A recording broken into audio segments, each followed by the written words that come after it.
사랑하는 성도 여러분, 안녕하십니까? 부활주일의 감격을 일주일 전에 경험한 저와 여러분이 부활주일 이후에 한 주간을 살아왔습니다. 어떠셨는지요?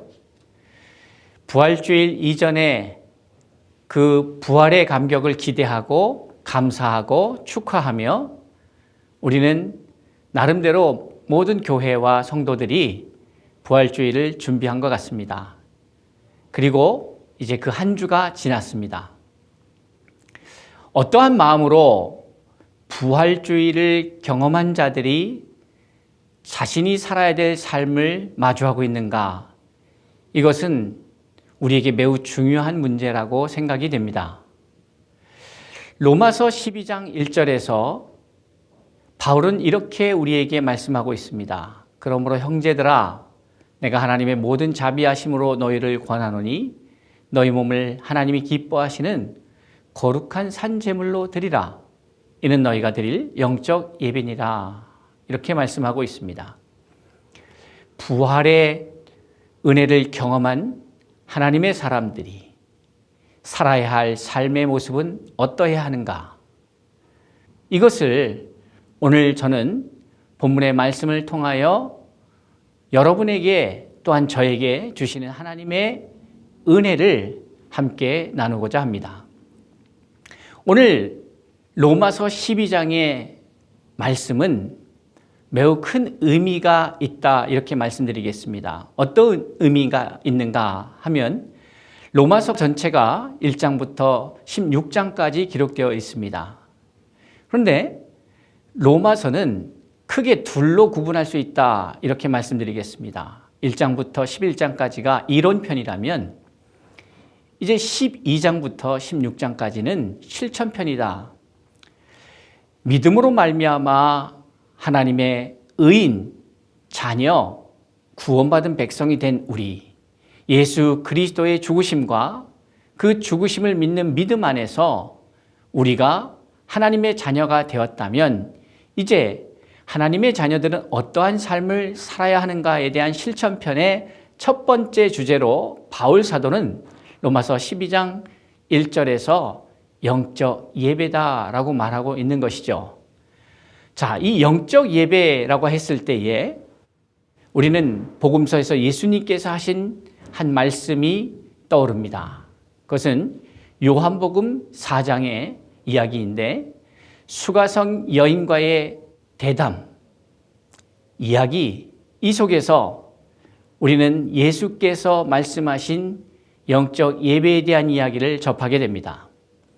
요한복음 4장 23절에서 24절에 보니까 아버지께 참되게 예배하는 자들은 영과 진리로 예배할 때가 오나니 곧 이때라.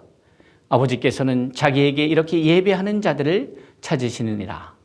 하나님은 영이시니 예배하는 자가 영과 진리로 예배할지니라 라고 말씀하고 있습니다. 여러분, 우리는 늘 예배해왔고 정기적으로 수요 예배, 주일 예배, 금요 기도회, 새벽 예배 등등 많은 예배를 드리고 있습니다. 그런데 사실 그 예배라고 하는 것이 우리의 삶을, 전체적인 삶을 놓고 봤을 때 그 비중이 그렇게 많은 편은 아닌 것이죠. 하루를 놓고 봤을 때의 새벽 예배의 시간은 많이 잡아야 24분의 1에 해당하기 때문에 많은 비중이라 말할 수는 없을 것입니다. 주일 예배 이렇게 말하셨을 때에 한 주가 7일이라면 7분의 1, 그 중에서도 하루를 온전히 예배로 드리지는 않는 것 같습니다. 이렇게 따졌을 때에 우리는 과연 우리의 일상에서 하나님 앞에 예배적 삶을 살고 있는가? 아니, 예배적 삶이라고 하는 것은 정해진 시간 안에서 행하여지는 일상의 예배 속에 일반적인 의미의 예배를 과연 우리가 하나님이 오늘날 찾으시고 기대하시는 예배의 모습이라 할 수 있는가에 대한 질문을 하게 됩니다. 오늘 바울 사도는 구원받은 하나님의 자녀가 어떠한 예배를 드려야 하는가에 대한 주제를 이야기하면서 특히 구원받은 자의 삶을 살아가야 되는 그 실천편의 이야기 중에 첫 번째 주제로 예배를 이야기하면서 우리의 몸을 거룩한 산제사로 드려야 한다라고 말씀하고 있는 것이죠. 그러면서 로마서 12장 2절에서 그 영적 예배가 무엇인지에 대한 팁을 우리에게 제시하고 있습니다. 너희는 이 세대를 본받지 말고 오직 마음을 새롭게 함으로 변화를 받아 하나님의 선하시고 기뻐하시고 온전하신 뜻이 무엇인지 분별하도록 하라, 이렇게 말씀하고 있습니다. 그렇습니다. 참된 예배, 우리의 몸을 거룩한 산제사로 드리는 영적 예배가 무엇이냐? 바로 하나님의 선하시고 기뻐하시고 온전하신 뜻이 무엇인지 분별하여서 매 순간순간을 하나님의 뜻을 이루는 삶을 사는 것이야말로 참된 예배요, 영적 예배, 우리의 몸을 거룩한 산제사로 드리는 예배라 말할 수가 있다는 사실입니다. 그러면 오늘 이 세대를 본받지 말고 오직 마음을 새롭게 함으로 변화를 받아, 바로 이 문제가 해결돼야 그 뒤에 나오는 하나님의 선하시고 기뻐하시고 온전하신 뜻이 무엇인지 분별할 수가 있는데, 이러한 예배 어떻게 우리가 드릴 수 있을까?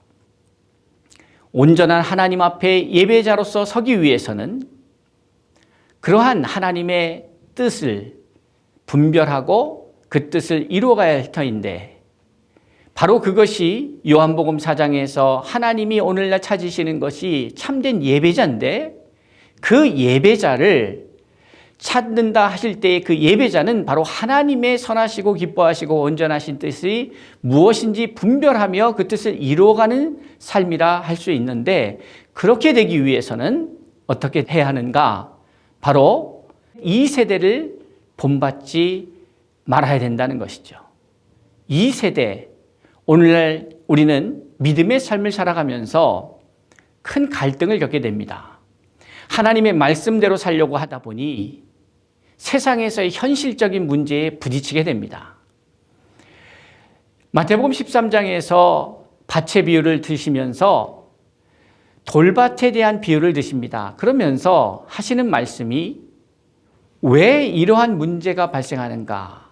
밭의 비유 속에서 뿌리를 내리지 못하고 말씀이 열매를 맺지 못하는 이유는 바로 하나님의 말씀을 깨달아 그 말씀대로 살려고 하다 보니 그 말씀 때문에 현실에서 부딪힙니다. 박해가 있습니다. 어려움이 생깁니다. 그때에 무너지는 삶, 그것이 바로 밭에 떨어진, 돌밭에 떨어진 비유의 말씀, 말씀이 돌밭에 떨어졌다라는 비유의 말씀을 들으시면서 그 원인이 무엇인지를 우리에게 말씀하고 계십니다. 이 세대를 본받지 말아야 하는데, 오늘날 우리는 삶을 살아가면서 많은 부딪힘 속에 세상의 이론, 세상의 주장, 세상의 방식 앞에 서 있다는 것이 우리에게는 매우 큰 어려움일 것입니다. 그러나 그것을 뛰어넘어야 합니다. 이 세대를 본받지 말아야 합니다. 그러면 어떻게 해야 본받지 않을 수 있을까? 그것은 마음을 새롭게 해야 한다, 이렇게 말하는 것이에요. 이것이 두 가지 이야기 같지만 사실은 한 가지 이야기죠. 이 세대를 본받지 말고 오직 마음을 새롭게 함으로 라고 하는 것은 결국 우리의 마음이 이 세대를 받아들이지 말고 이 마음이 하나님의 말씀으로 가득 채워져야 하고, 예수 그리스도를 알지 못했을 때에, 아니 구원받은 성도가 아니라 하나님의 복음을 듣지 못하여 구원 밖에 있는 존재였을 때에 우리는 우리의 마음 안에서 하나님의 말씀이 아닌 세상의 이론으로 가득 차 있기에 이 세대를 본받으면서 살아갈 수밖에 없었고, 그것으로는 우리가 하나님을 기쁘시게 할 수도, 하나님의 뜻을 발견할 수도, 그 뜻을 발견하고 이루어갈 수도 없게 된다는 사실입니다.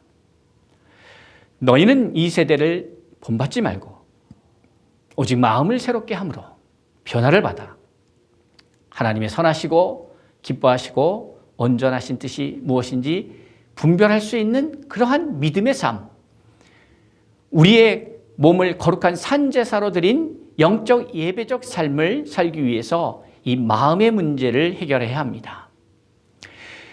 잠언 4장 23절에 보니까 모든 지킬 만한 것 중에 더욱 내 마음을 지키라. 생명의 근원이 이에서 남이다 라고 말씀하고 있습니다. 그렇습니다. 이 마음의 문제를 우리가 해결하지 못하면 우리는 믿음 안에서 생명의 삶을 영위하고 누리며 살아가는 것은 매우 어려운 일이라 할 수 있겠습니다. 아니, 불가능한 일입니다. 마음을 지켜야 하는데 마음이 항상 말씀을 쫓아갈 것인가 아니면 이 세대를 본받으며 살아갈 것인가의 문제로 늘 갈등하게 됩니다. 그것을 로마서 7장에서는 바울이 자신의 경험을 통해서 자신 안에 일어나는 갈등의 문제를 이야기하면서 내가 원하는 바 선을 행치 아니하고 원치 않는 바 악을 행한다라고 하는 자신의 마음의 갈등의 문제를, 그 고민을 우리에게 정직하게 나누고 있습니다. 이 마음의 문제, 도대체 뭐가 문제일까? 마가복음 7장에 보면 예수님께서 이 마음의 문제를 우리에게 말씀해 주십니다. 마가복음 7장 20절 보니까 또 이르시되 사람에게서 나오는 그것이 사람을 더럽게 하느니라.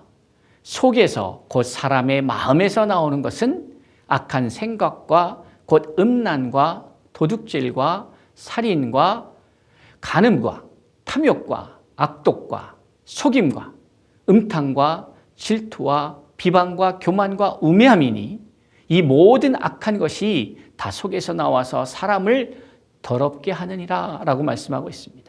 그렇습니다.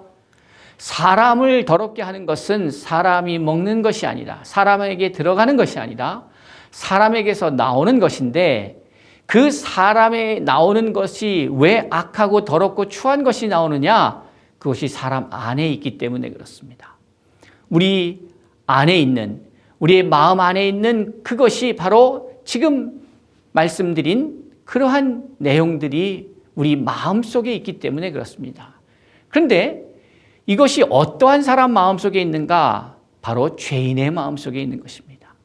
이 죄인의 마음이 새롭게 되어 변화를 받아 의인이 되면 어떻게 되는가? 하나님의 선하시고 기뻐하시고 온전하신 뜻을 분별하고 그 뜻을 이루어가는 삶을 살 수 있게 된다는 사실이죠. 이제 이러한 죄인의 마음속에 이 가득 찬 이 모습이 이제 어떻게 변화될 수 있는가? 바로 갈라디아서에 나옵니다. 우리가 잘 아는 성령의 열매에 대한 이야기죠. 갈라디아서 5장 22절로 23절에 보면 오직 성령의 열매는 사랑과 희락과 화평과 오래 참음과 자비와 양선과 충성과 온유와 절제니 이 같은 것을 금지할 법이 없느니라. 성령의 열매, 바로 우리 안에서 일어나야 할 그러한 열매, 마음이 새롭게 되는 것은 마가복음 7장에서 언급한 그 마음이 이제 갈라디아서 5장에서 말씀하고 있는 마음으로 바뀌어야 합니다. 그래야 우리가 하나님의 뜻을 발견해 갈 수가 있게 되는 것이죠. 자, 성도 여러분, 갈라디아서에서 바울은 이 이야기를 꺼내기 앞서서 마가복음 7장에서 예수님께서 말씀하신 그 내용을 다시 바울의 언어로 확인하고 있는데 19절의 말씀에 이런 말씀이 기록되어 있습니다. 육체의 일은 분명하니 곧 음행과 더러운 것과 호색과 우상숭배와 추술과 원수 맺는 것과 분쟁과 시기와 분냄과 당짓는 것과 분열함과 이단과 투기와 술취함과 방탕함과 또 그와 같은 것들이라.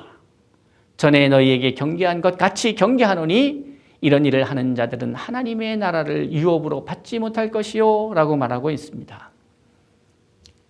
예수님께서는 마가복음에서 그 사람의 마음, 죄인의 마음, 육체의 일, 마음 가운데에서 나오는 그 악한 것들이 있다고 표현하셨다면 바울은 그것이 육체의 일이다 하면서 방금 말씀드린 그 내용을 우리에게 들려주고 계신 것이죠. 이러한 마음을 가지고는 하나님 앞에 예배적 삶을 살 수가 없습니다. 변화를 받아야 합니다.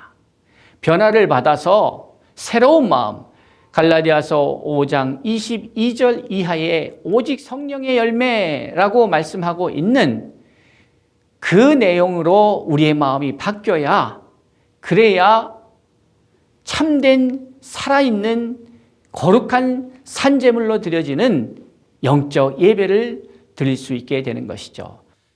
자, 이제 말씀을 정리해 보면 그렇습니다. 하나님의 사람, 예수 그리스도를 알기 이전에 어둠의 자녀였고 구원의 밖에 있었고 이방인이었고 하나님과 관계 없는 자였던 그러한 사람의 마음 상태는 바로 어둠이었습니다. 거기에는 악함이 있습니다. 음란함이 있습니다. 마가복음 7장에서 말씀하신 그 내용, 마가복음 7장 20절 이하에서 말씀하시고 있습니다. 또 이르시되 사람에게서 나오는 그것이 사람을 더럽게 한다. 곧 악한 생각, 음란, 도둑질 등등 이러한 생각으로 가득 차여 있던 그 마음이 새로워져야만 그러한 새로워진 삶을 살 수가 있다라고 말씀하고 있는 것이죠. 그것이 믿음으로 구원받은 백성이 살아갈 때에 가장 먼저 해결해야 될 모습이다. 그래서 실천편을 이야기하면서 로마서 12장 1절로 2절에서 이 문제를 맨 먼저 언급하고 계신 것입니다. 코로나 시대를 1년을 겪으면서 우리 믿음의 사람들에게 일어난 가장 큰 변화가 뭘까 생각해 보면 바로 예배의 모습입니다. 우리는 1년 전만 해도 만나서 함께 예배하고 교제하고 그러면서 하나님과의 관계, 성도와의 관계를, 영적 신앙생활을 영위해 왔습니다. 그런데 코로나가 우리의 예배를 바꿔놨습니다. 소위 말하는 대면 예배, 비대면 예배라고 하는 말을 쓰기 시작하였고 영상 예배라고 하는 말을 쓰기 시작합니다. 함께 모여 예배하는 시간보다는 각자 있는 처소에서 예배하는 시간이 많아졌습니다. 처음에는 이게 불편하였고 이래도 되나 그런 갈등도 있었던 것 같습니다. 그런데 어느덧 1년이라는 시간이 지나가면서 여기에 익숙해집니다. 그러면서 좋은 점과 나쁜 점이 생긴 것 같습니다. 나쁜 점이라 하면 좀 해이해진 것 같습니다. 믿음의 삶을 살아가는 자가 좀 마음 가운데에 해이해져서 이래도 되나 싶을 정도의 마음이 들 때가 있습니다. 좋은 점이라고 하는 것은 어디서나 어느 때나 예배자로서 서 있을 수 있게 된 것이죠. 이렇게만 해야 주일 성수다. 이렇게만 해야 예배다라고 했던 우리의 고정관념이 바뀌어서 이제는 어디에서나 예배를 감상할 수 있습니다. 제가 이 감상이라는 단어를 쓴 것은 저는 여기에서 좀 더 나가서 비대면 예배, 대면 예배가 별로 달라지지 않고 근본적으로 변화되어야 함을 말씀드리기 위해서 감상이라는 단어를 쓴 것입니다. 무슨 말씀인가 하면 비대면 예배든 대면 예배든 영상 예배든 현장 예배든 예배자가 어떠한 예배를 준비하고 진행하는 분들, 성직자일 수 있고 목회자일 수 있고 인도자일 수 있겠죠. 그들에게 의존적인 예배를 드리는 것은 매한 가지라는 사실이죠. 거기서 넘어가서 삶의 예배로 드리기 위해서는 우리가 근본적으로 마음을 바꿔야 된다는 것이에요. 사랑하는 성도 여러분, 하나님의 사람들은 예배가 생명입니다. 그런데 어느덧 우리는 제사와 같은 예배에 매이고 있지는 않은가? 예배를 율법의 행위로 이해하고 있지 않은가 하는 도전을 오늘 코로나 시대에 직면하게 되었습니다. 좋은 기회입니다. 정말 믿음의 사람들이 살아가야 할 예배적 삶은 무엇인지를 정립할 수 있는 매우 좋은 기회라 이렇게 생각이 되어집니다. 다시 로마서 12장으로 돌아가서 우리는 하나님이 찾으시는 영적 참된 예배자가 누구인가? 어떠한 것이 하나님께 드리는 참된 영적 예배인가를 다시 정립하여서 오늘 내가 현장에 나와서 우리의 성도들과 함께 예배를 드리든 아니면 내가 가정에서 홀로 주님 앞에 서든 아니면 직장에서 내가 홀로 주님 앞에 서든 어느 시간에 어느 장소에서 어떠한 모습으로 있든 우리는 하나님 앞에 예배자이어야 하며 이 예배는 바로 하나님이 기뻐하시고 받으실 만한 예배여야 되는데 너무 놀라운 사실은 하나님은 예배의 형식을 받는 것이 아니라 하나님은 참되게 멋지게 드려지는 예배를 어떻게 이해하시느냐? 바로 예배의 형식이 아닌 예배 드리는 자를 찾으신다는 사실입니다. 예배자를 찾으시는 주님. 가인의 예배, 가인의 제사와 아벨의 제사를 말씀하면서 히브리 기자는 말씀합니다. 믿음의 제사가 하나님께 받아들이는 제사인데 가만히 그 말씀을 들여다보면 가인과 그 제사를 받지 않았다, 제물을 받지 않았다 이렇게 말씀하고 있고 아벨과 그 제물을 받았다 이렇게 말씀하는 것이죠. 다시 말해서 제물을 받으시기 전에 사람을 먼저 받으신다는 사실입니다. 제물이 드려지려면 사람이 드려져야 합니다. 사랑하는 성도 여러분, 바라옵기는 우리 안에 예상치 못한 시대를 맞이하면서 혼란도 있고 어려움도 있지만 오히려 이것을 기회 삼아서 참된 우리가 주님 앞에 드릴 영적 예배가 무엇인지 새로 정립하고 새로 마음을 새롭게 하여 하나님을 기쁘시게 하는 참된 예배자로 서가는 그런 기회가 될 수 있기를 바랍니다. 여러분이 드려져야 합니다. 여러분이 드려져야 여러분의 예배가 의미가 있습니다. 사랑하는 성도 여러분, 하나님은 참된 예배자를 찾으십니다. 참된 예배자는 마음을 새롭게 하여 변화를 받아서 매 순간마다 하나님의 뜻을 찾고 하나님의 선하시고 기뻐하시고 온전하신 뜻이 무엇인지 몸부림치면서 찾고 그 찾은 바 뜻을 우리의 삶 가운데서 하나님이 허락하신 삶의 현장에서 이루어가는 삶이 바로 우리가 하나님 앞에 드릴 참된 예배이며 그러한 예배자를 찾으시는 것이 하나님의 마음인 것을 깨달아 우리의 삶 속에서 성공적인 예배, 날마다 하나님 앞에 예배적 삶을 살아가는 저와 여러분이 될 수 있기를 바랍니다.